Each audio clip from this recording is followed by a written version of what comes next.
झामुमो के केंद्रीय महासचिव सह प्रवक्ता सुप्रियो भट्टाचार्य ने भ्रष्टाचार के मुद्दे पर बीजेपी को एक बार फिर से निशाने पर लिया है।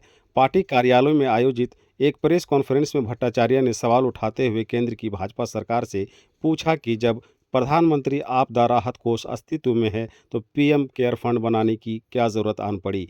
उन्होंने ये सवाल भी किया कि पीएम केयर फंड में देश की जनता ने कितना सहयोग किया है, इसकी जानकारी सार्वजनिक क्यों नहीं हुई और अगर होगी तो कब होगी। मोदी सरकार को इसका जवाब देना चाहिए। झामुमो नेता ने झारखंड बीजेपी को भी आड़े हाथ लेते हुए कहा कि मोमेंटम झारखंड में जिस तरह लोगों ने देखा कि हाथी को उड़ाया गया, उसमें क्या खेल हुआ है। हमारी सरकार जल्द ही साक्ष्य के साथ इसका खुलासा करेगी और बीजेपी की असलियत को जनता के सामने लाएगी। भट्टाचार्य ने सरकार गठन के 2 माह बीत जाने और विधानसभा का एक सेशन खत्म होने के बाद भी बीजेपी के द्वारा नेता प्रतिपक्ष नहीं चुने जाने पर झारखंड बीजेपी को निशाना बनाया। उन्होंने कहा कि झारखंड विधानसभा में बीजेपी की पार्टी में दो दो पूर्व मुख्यमंत्री विधायक हैं, इसके बावजूद नेता प्रतिपक्ष का नहीं चुना जाना यह समझ से परे है।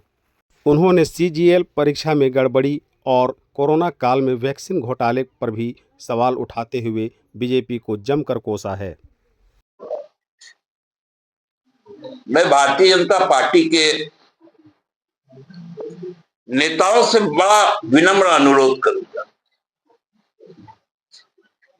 संसद में उनके बहुत सारे सदस्य हैं जो झारखंड से भी गए हैं छुटकर, जिसमें मंत्रीगण भी। थोड़ा आप लोग पीएम केयर फंड का भी हिसाब ले लें।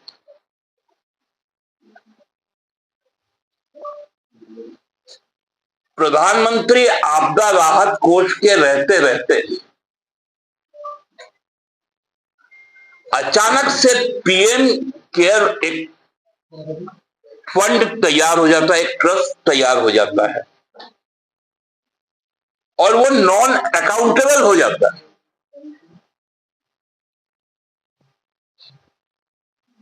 जिसका कैग ऑडिट नहीं कर सकता।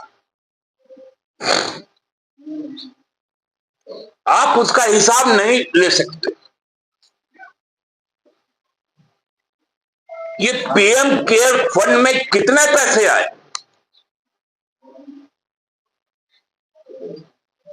पूरे देश से, विदेशों से भी पैसे आए।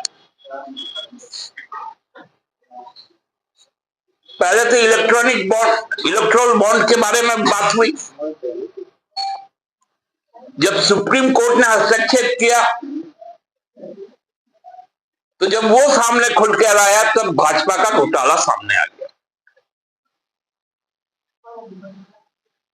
स्टेट बैंक हिसाब नहीं दे पाएगा। जैसे ही उनका काम ऐठा गया, स्टेट बैंक का हिसाब भी आ गया, कंपनियों का नाम भी आ गया।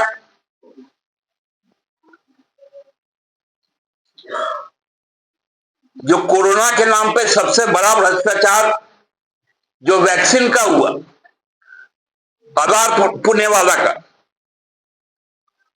उसका पैसा इलेक्ट्रोल बॉन्ड में भी गया और वो भाग के देश छोड़ के भी चल गया। सीरम इंस्टीट्यूट पुणे का। तो पीएम केयर फंड में जिनका जिनका धन लगा, वैसे कौन लोग, उसका ब्यौरा कब जारी होगा।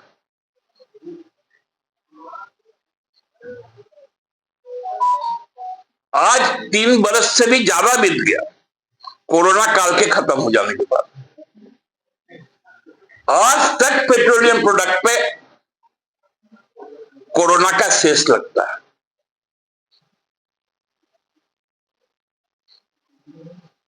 वो पैसा कहां खर्च हो रहा है।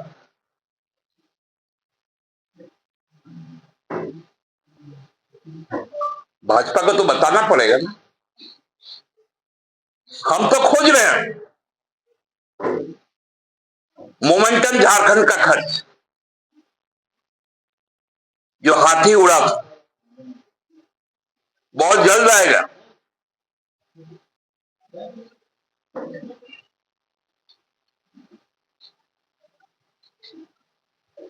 आप अपना नेता नहीं खोज पा रहे विधानसभा के अंदर।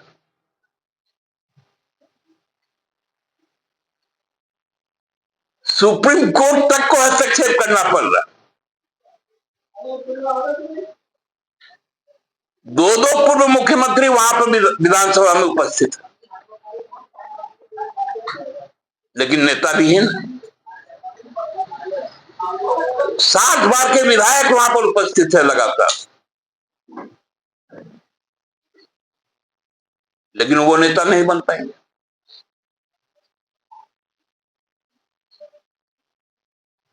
अब बजट सत्रवाना है, कई आयोग समितियों की नियुक्ति होनी।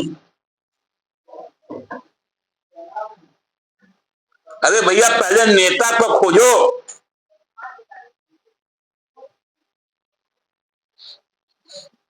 और मुद्दे पर बात करो, फिर वही भ्रम की स्थिति पैदा करना, लोगों के बीच गलत बयानी करना।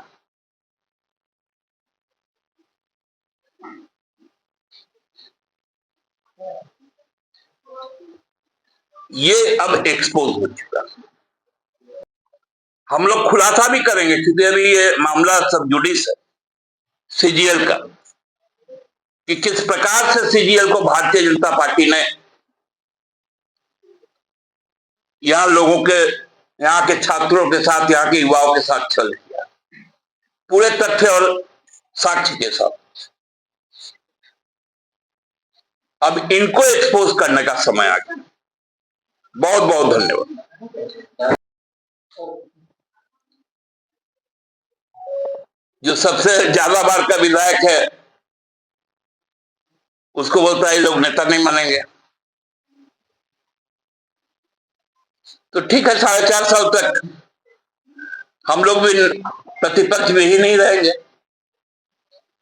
सोचे थे कि जो भी दिया हुआ जलाने के लिए वहां गया है, अब वो भी नहीं मिलेगा। सीए जी दादा, अब ये जांच कर रही है, अगले कैसे खोज पाइएगा 5 साल जांच करवानी है। पांडे जी, हम लोग आधारहीन और कोई प्रतिहिंसा में काम नहीं करते।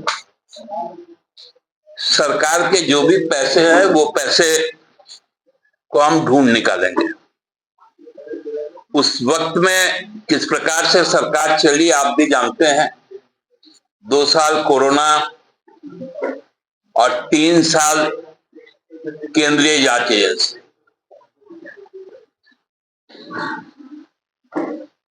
अब राज्य की जांच एजेंसी काम करेगी, आप इंतजार कीजिए।